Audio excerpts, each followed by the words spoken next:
Hey guys and gals, this is the Homestead Prepper, and what I want to show you is my off-grid wood-fired dehydrator. And as you can see, this right here thing is raging, so it's not 100% done. There's some other tweaks I need to make to it, but 155 degrees, guys, is hot enough to make beef jerky, and 120 up here is going to dehydrate fruits and vegetables all day long.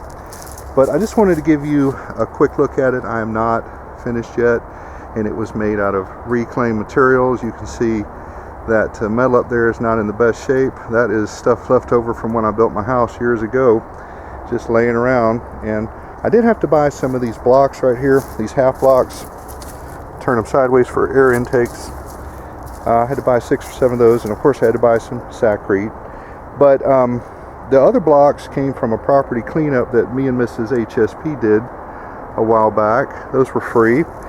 This board and batten stuff right here is yellow pine. That came from a sawmill in Holder, Florida. We bought that years ago. They were 1x6x16s, and they were $5 each. So I bought several of them as extras, and finally got a chance to use them.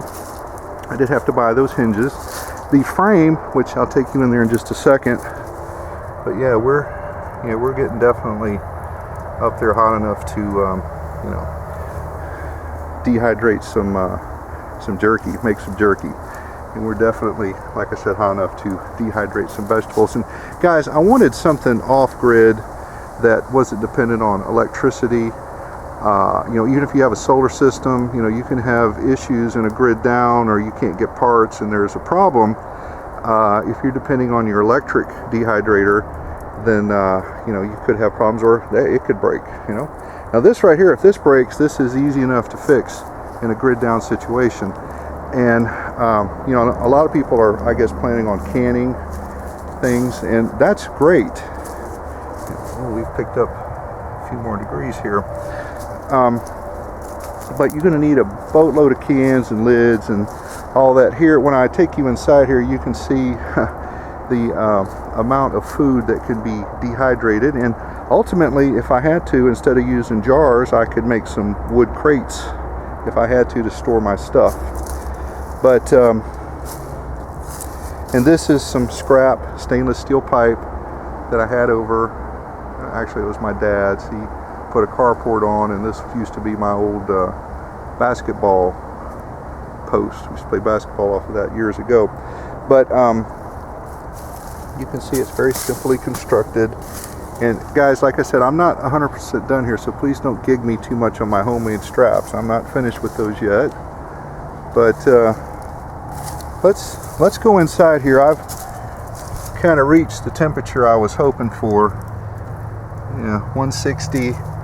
And this is 120. Of course, the higher you go up. And guys, like I said, I'm not completely done. I don't know if I need to increase the airflow or slow it down or whatever. I originally had thought about putting a turbine up there.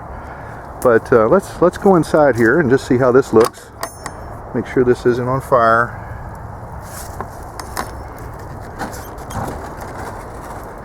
And you can see I've got a couple trays here. And yes, good and warm. Let's pull these trays out here so you can take a look on how I built this.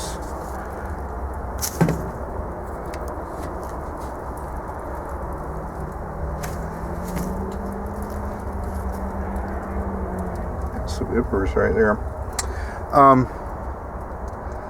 Okay, you can see I've got some screen there to keep the bugs out, and I don't know if I mentioned this or not, but this is the frame is red heart pine. This came from a barn teardown, and this stuff is probably, I don't know, from the 20s, 30s, or 40s, so it could be 80, 90, 100 years old, but it was free. And this is a beer keg that was decommissioned.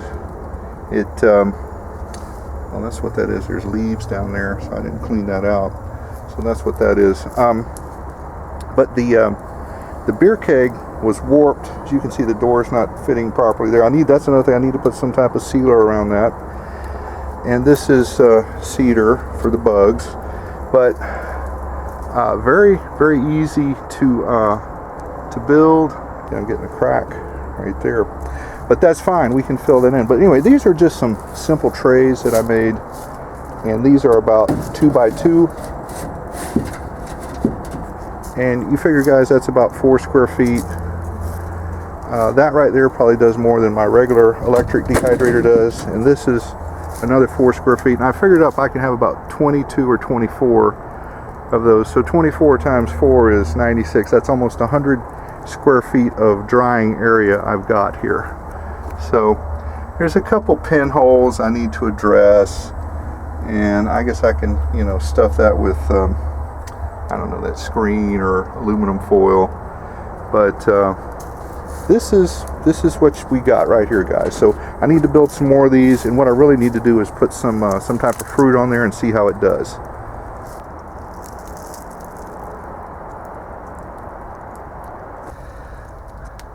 Okay, guys, my test fire has died down quite a bit, and I've had the door open for some time, and I noticed that the probe, the top one, you can see is not even sticking all the way in here.